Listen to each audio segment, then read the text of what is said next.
Bismillahirrahmanirrahim. Assalamualaikum warahmatullahi wabarakatuh. Pada kesempatan kali ini akan kita ulas bersama tentang pengantar metode penelitian kuantitatif.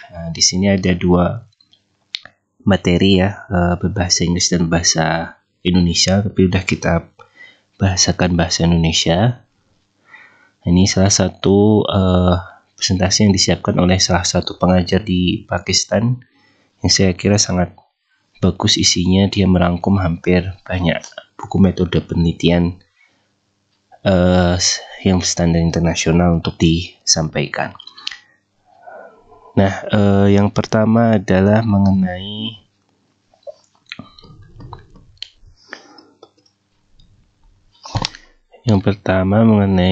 tujuan ya, nanti intinya adalah bagaimana mengembangkan pengantar lah, atau sebagai referensi untuk kita ketika membuat penelitian kuantitatif.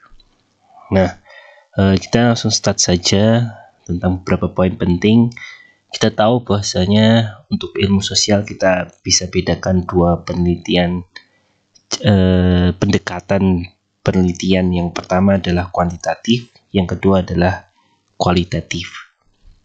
Nah, yang berbeda adalah kuantitatif kualitatif ini ternyata saling melengkapi ya. Terkadang kita membutuhkan penelitian kualitatif terdahulu, baru kemudian meneliti kuantitatif. Tapi kadang-kadang juga ada yang hal penelitian kuantitatif yang tidak bisa diungkap karena pendekatannya dengan pertanyaan-pertanyaan yang tertutup ya, sehingga kadang-kadang kita tidak bisa menggali fenomena yang lebih jelas atau hal-hal yang lain di seputar daftar pertanyaan, yang itu hanya bisa kita dapatkan melalui metode kualitatif. Nah, kadang-kadang kualitatif banyak orang juga sedikit bertanya apakah ini hanya terjadi oleh orang-orang yang diwawancari saja, sehingga terkadang sebuah penelitian kualitatif perlu dikembangkan menjadi penelitian kuantitatif sehingga bisa mendapatkan jumlah respon dari objek penelitian yang lebih besar ya, populasi, sampel, dan lain sebagainya. Nah, kemudian secara garis besar lebih mudahnya adalah ketika kita membandingkan, ketika kuantitatif itu mengunggulkan jumlah objek atau jumlah hal yang diteliti atau responden dan sebagainya, sedangkan kualitatif itu berfokus pada kualitas proses penelitian tersebut. Jadi hanya salah satu seorang anak ayam, tapi kita benar-benar membuatnya cukup jelas dan mendalam, sehingga anak ayam ini menjadi sebuah anak ayam yang berkualitas. Tapi kalau kuantitas terkadang sedikit memiliki kekurangan di sisi kualitas. Nah, kemudian intinya adalah pengertian dari penelitian kuantitatif adalah menjelaskan fenomena, namun dengan pendekatan yang berbeda, yaitu mengumpulkan data numerik yang dianalisis menggunakan basis matematis atau metode statistik tertentu. Jadi kita mengungkap, namun memang tidak berupa mayoritas teks, tapi lebih mayoritas pada data numerik atau data angka. Nah, data angka ini lah yang menjadi suatu ungkapan yang kita jelaskan di penelitian kuantitatif. Nah, kemudian maka ada juga bagaimana menggunakan data-data kualitatif untuk jadikan kuantitatif. Biasanya itu kita kuantifikasikan. Misal ketika ingin menggali tentang masalah kepuasan, orang akan cenderung mengatakan tidak puas atau puas karena apa dan lain sebagainya. Tapi ketika masuk di penelitian kuantitatif, kadang-kadang kita kuantifisir, artinya kita bentukkan dalam angka sehingga kita nilai, misalnya dari angka 1 sampai 9 berapa nilai yang diharapkan, atau yang misalnya angka 1 sampai 7 berapa 1 itu tidak puas, 7 sangat puas. Nah, berapa Anda memberikan penilaian? Nah, itu adalah sedikit contoh bagaimana mindset kualitatif diseret kepada penelitian kuantitatif. Nah, kemudian lanjutnya adalah di antara pengertian yang lain adalah menekankan pengukuran objektif dan analisis statistik. Nah, jadi memang penelitian kuantitatif ini beberapa banyak peneliti mengakui bahwasanya bisa jadi lebih objektif dibandingkan penelitian kualitatif yang lebih dominan prosesnya dialami individu atau subjektivitas dari para peneliti. Namun di penelitian kuantitatif ini di antara keunggulannya adalah lebih objektif dan macam-macam.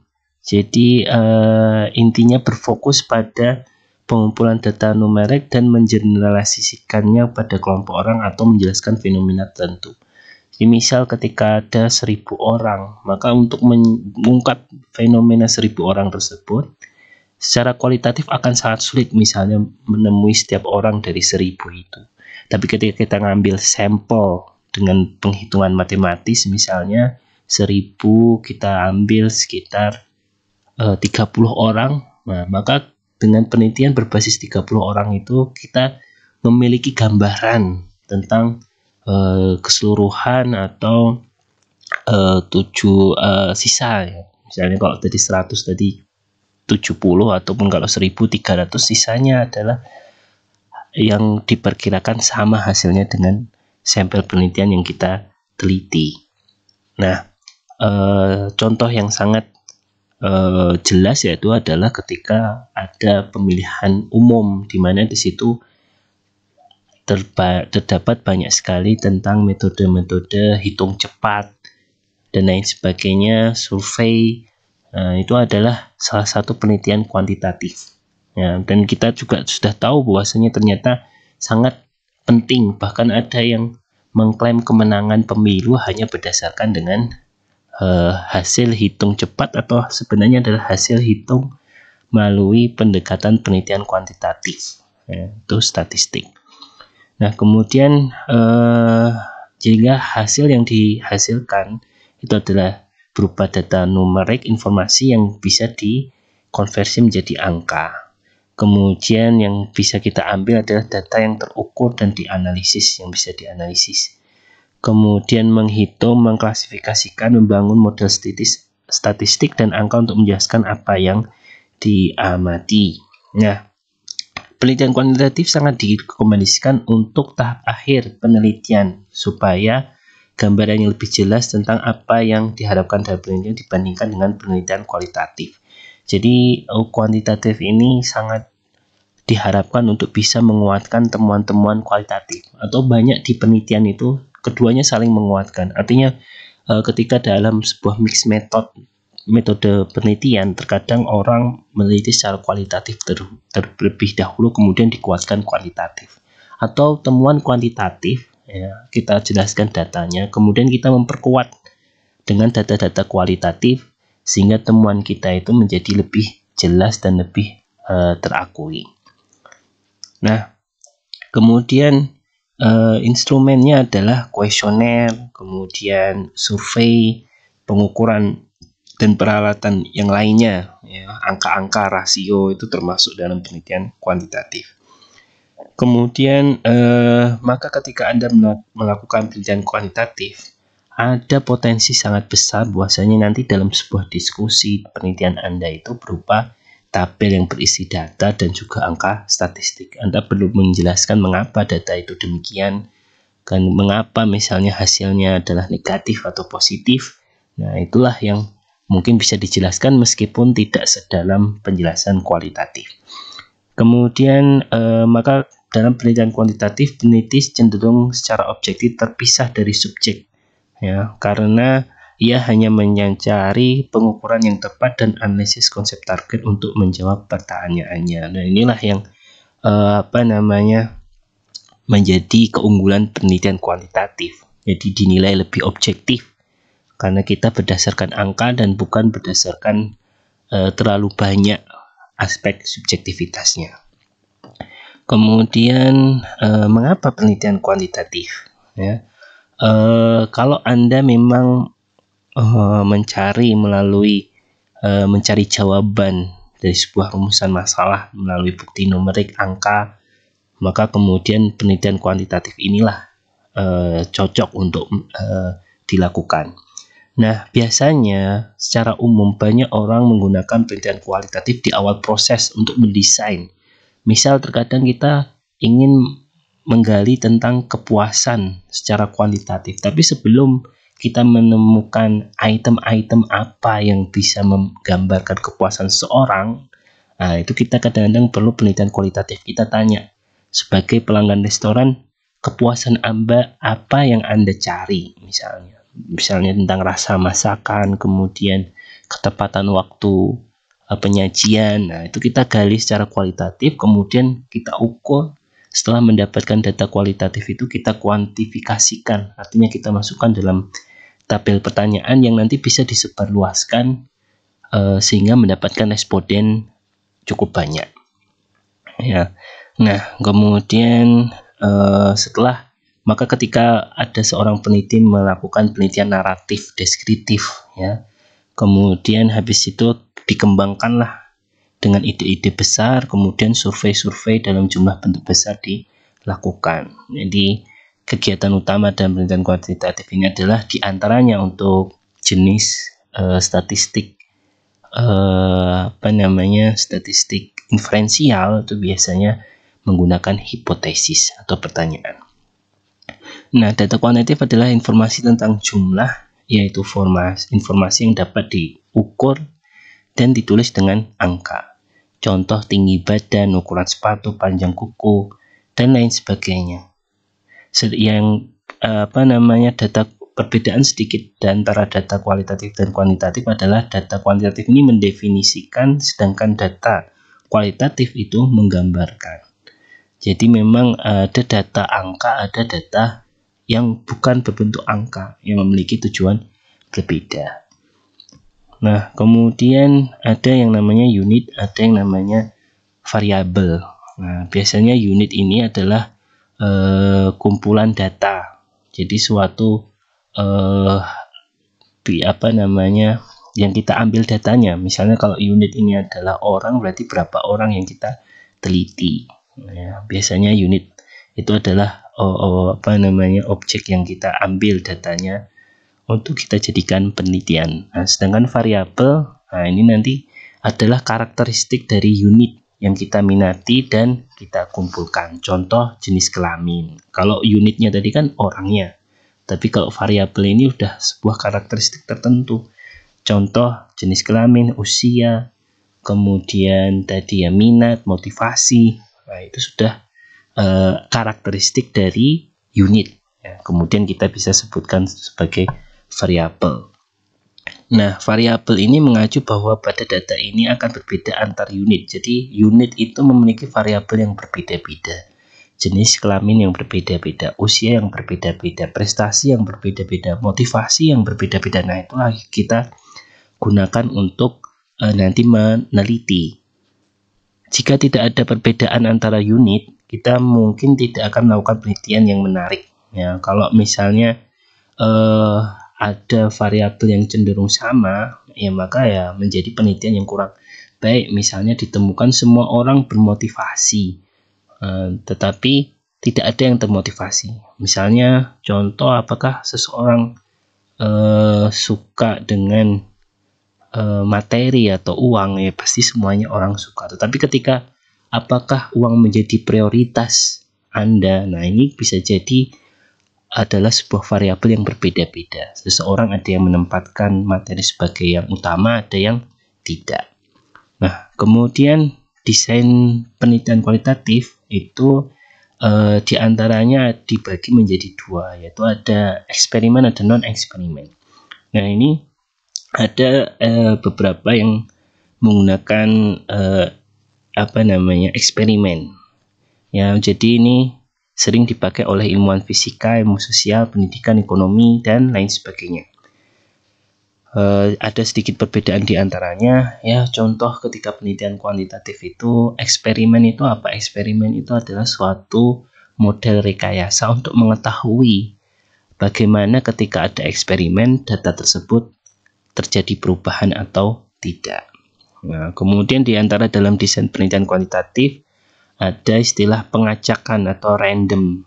Nah, ini kadang-kadang menjadi sebuah penting dalam membuat sampel. Ketika kita mengacak itu biasanya menghasilkan data yang lebih valid.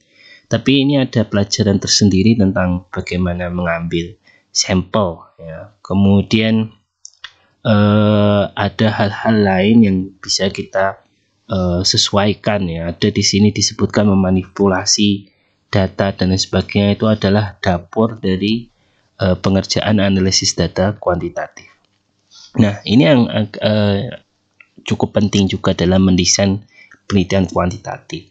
Jadi kita bisa bagi penelitian kuantitatif yang sangat banyak jenisnya, macamnya. Kita tidak mungkin menjelaskan satu-satu ya, tapi kita mulai nanti masuk kepada penelitian contoh penelitian deskriptif, contoh penelitian hubungan antara satu variabel yang lain.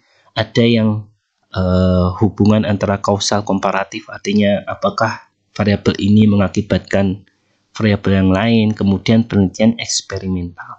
Nah, di sini yang paling kedudukan tinggi adalah diurutkan dari yang paling bawah.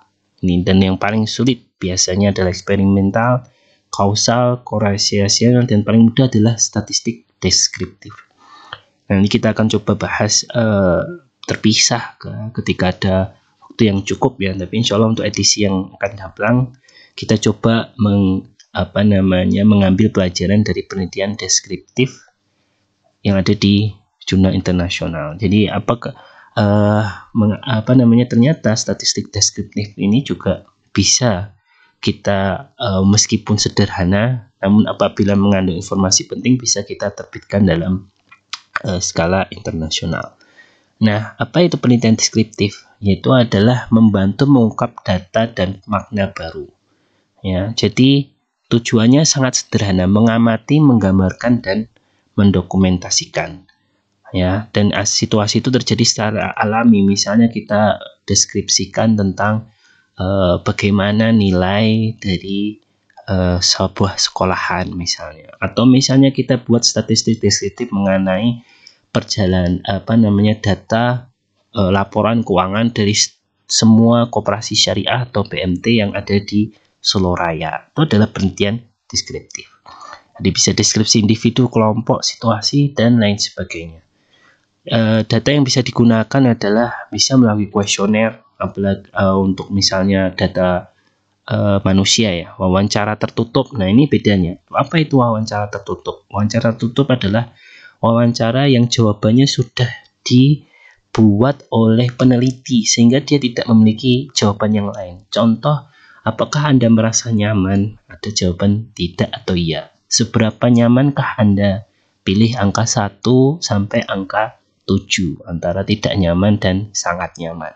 Nah, seperti ini peneliti kuantitatif itu tidak bisa menggali jawaban di luar pertanyaan itu.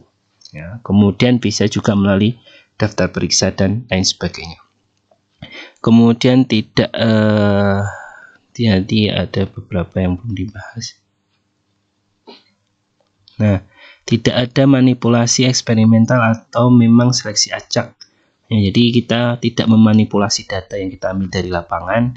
Karakteristik individu seperti pasien, keluarga, itu menjadi fokus penelitian deskriptif. Jadi kita misalnya menggambarkan bahwasanya seberapa besar, misalnya seberapa orang data yang kita sampaikan itu mereka adalah seorang pasien, seorang keluarga, dan lain sebagainya. Ini biasanya kita sampaikan untuk mendeskripsikan secara deskriptif, statistik deskriptif tentang individu-individu yang menjadi objek penelitian. Ini kadang-kadang kalau di penelitian kualitatif sering saya tekankan ketika menggambarkan siapa saja sih orang yang kamu ajak wawancara. Kalau mungkin kualitatif sekitar 10-20 orang yang cukup. Ya, tapi kuantitatif mungkin ada ratusan orang yang kita perlu deskripsikan statistiknya terlebih dahulu. Berapa persen dari mereka yang menjadi misalnya pegawai swasta atau menjadi PNS, atau seberapa persen mereka yang menjadi misalnya pengusaha dan lain sebagainya. Nah, jenis yang kedua adalah penelitian korelasi. Ya.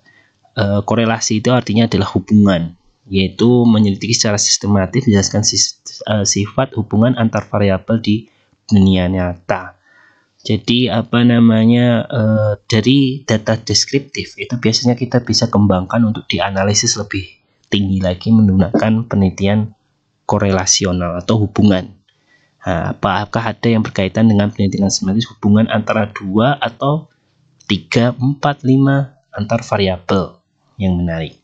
Ya, jadi apakah ada sifat hubungan atau tidak? Contoh misalnya apakah satu variabel mengalami kenaikan, yang satunya juga terjadi hubungan sehingga ikut naik atau justru ikut turun. Nah, itu adalah jenis penelitian korelasional. Nanti setelah ini ada penelitian jenis tentang kausalitas. Apakah ketika ada variabel ini, ya, misalnya ada variabel kepuasan, pasti pendapatan perusahaan juga ikut naik. Nah, misalnya kalau dalam hal pengadilan, apakah ketika kasus itu cepat selesai, kepuasan para stakeholder, contoh pengacara, yang tergugat, yang digugat itu semakin puas, itu contoh misalnya. Kemudian penelitian kausal komparatif kuasi eksperimental. Nah, ini sedikit ada lebih rumit sedikit dibandingkan korelasional dan juga deskriptifnya. Jadi membangun hubungan sebab akibat, tapi mirip dengan eksperimen tapi ada sedikit perbedaan, yaitu adalah variabel independen diidentifikasi tapi tidak dimanipulasi. Artinya kita tidak mengubah banyak di variabel independen, ya. Jadi yang jelas kita tentukan ini sepertinya mempengaruhi ini. Nah, kemudian di variabel independen itu bisa mempengaruhi atau menyebabkan variabel dependen. Independen itu apa? Independen artinya dia itu merdeka secara bahasa, ya. Independen itu artinya dia yang kita nilai bahwasanya dia membawa pengaruh terhadap variabel dependen atau yang dipengaruhi, yang berubah akibat pergerakan variabel independen. Nah, jadi nanti ada misal contoh ketika misalnya masalah motivasi, ya, masalah motivasi. Misalnya kita coba jadikan apakah cara mengajar seseorang itu bisa membuat motivasi seseorang itu naik. Tetapi nanti berbeda dengan penelitian eksperimental, ya. Ini kita sudah sampaikan, ini setengah eksperimen. Jadi contoh eksperimental ini ada beberapa kekurangan, ya. Jadi kadang tidak bisa lebih maksudnya tatarannya itu lebih di bawahnya eksperimental. Jadi ya kadang-kadang intinya validitasnya itu masih di bawah eksperimen, sehingga tetapi itu juga bisa menjadikan acuan penelitian atau sebuah temuan, ya. Karena kalau eksperimen itu benar-benar kadang-kadang tahapannya lebih susah karena kita harus memiliki yang namanya kondisi yang membedakan antara kondisi sebelum dan sesudah, sehingga kemudian bisa ditemukan apakah ada perbedaan atau tidak, atau inilah yang menyebabkan atau tidak. Nah, maka di sini disebutkan bahwasanya misalnya merokok itu menyebabkan kanker misalnya. Nah, untuk dalam tahapan penelitian kausal komparatif mungkin ini belum terlalu kuat, tapi ada indikasi-indikasi atau tanda-tanda bahwasanya apabila ini dihubungkan dengan penyebab kanker, maka ada hubungan atau ada hal yang menyebabkan, ya, tetapi tidak ada kondisi yang membedakan. Nah, inilah yang membedakan antara kausal komparatif dan eksperimen. Mungkin akan bisa lebih mudah dijelaskan dalam kita meneliti atau membahas satu paper atau satu jenis penelitian.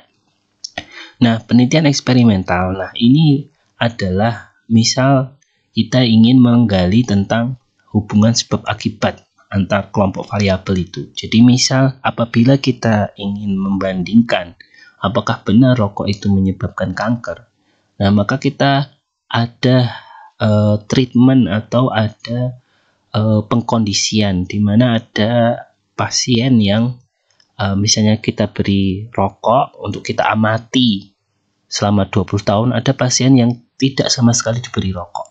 Nah, terjadi ketika setelah 20 tahun atau 10 tahun kita lihat ternyata yang merokok itu kena kanker, yang tidak merokok ternyata tidak terkena kanker. Nah, inilah kondisi-kondisi ini.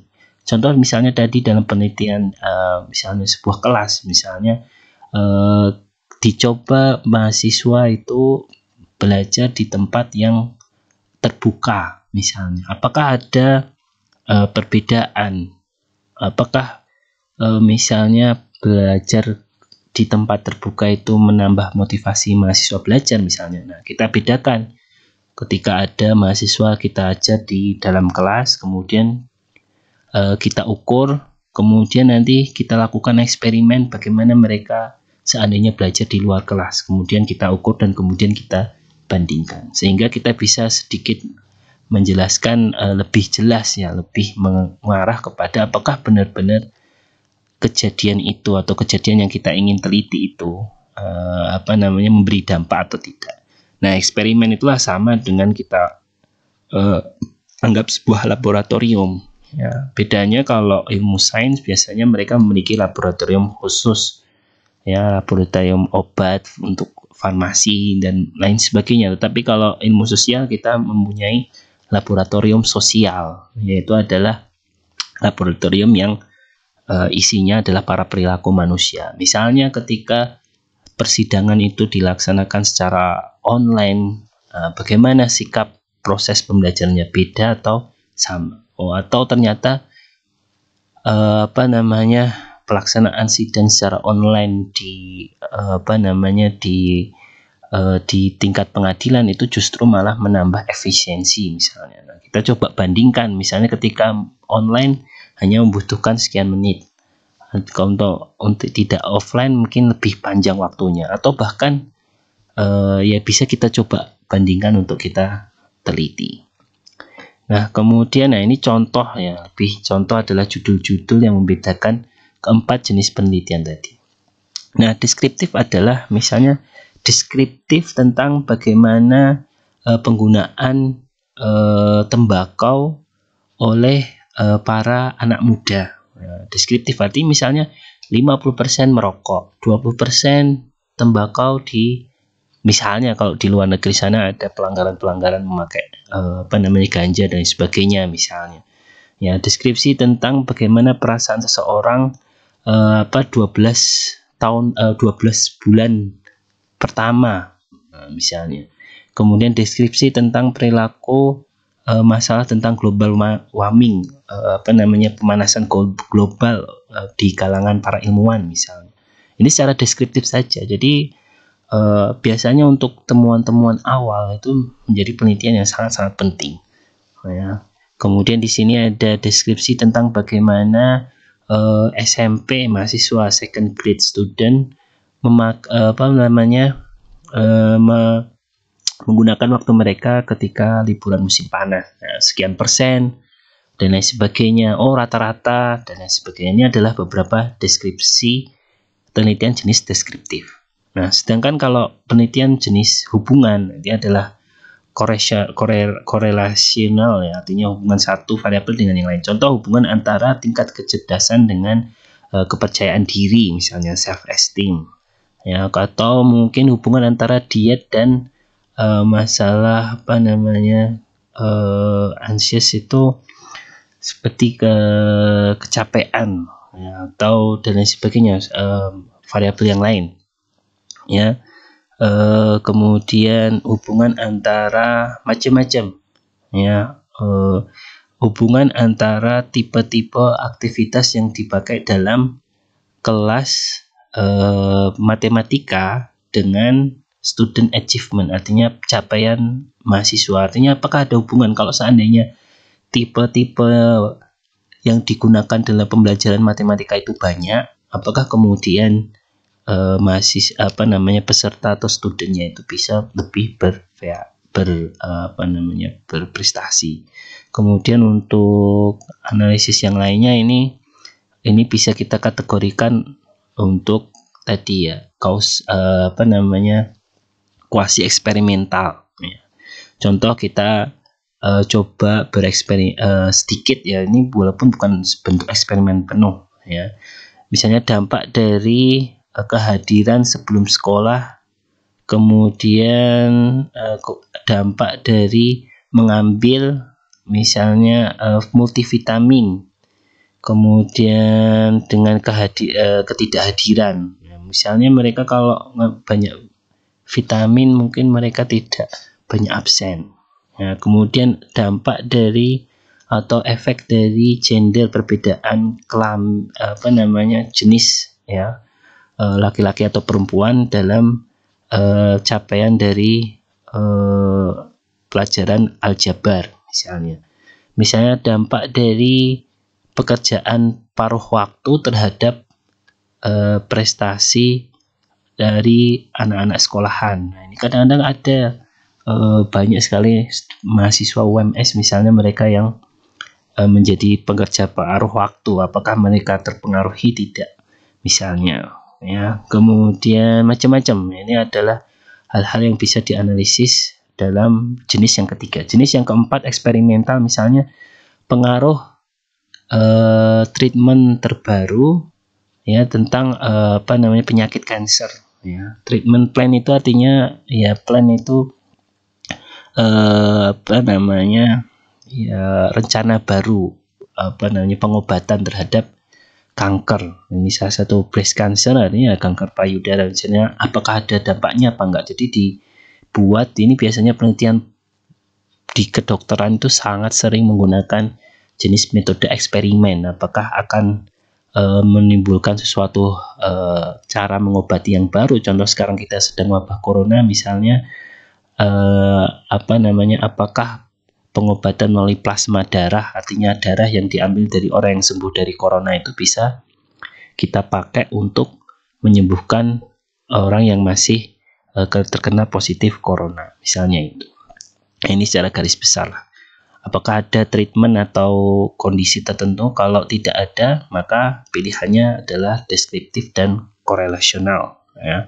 Tapi ketika ada treatment, maka ada kemungkinan ini bisa kuasi eksperimental yang kita bisa buat situasi tertentu, atau kalau kita ingin tentukan dalam sebuah control group, artinya suatu kelompok yang kita berikan aturan dan lain sebagainya, maka itu bisa menjadi eksperimen ya. Kemudian di antara desain penelitiannya adalah ya, pertama kita selidiki teori, kita banyak baca ya dengan literatur review dan lain sebagainya. Kemudian kita membuat hipotesis, itu adalah yang mirip dengan sebuah pertanyaan penelitian kuantitatif.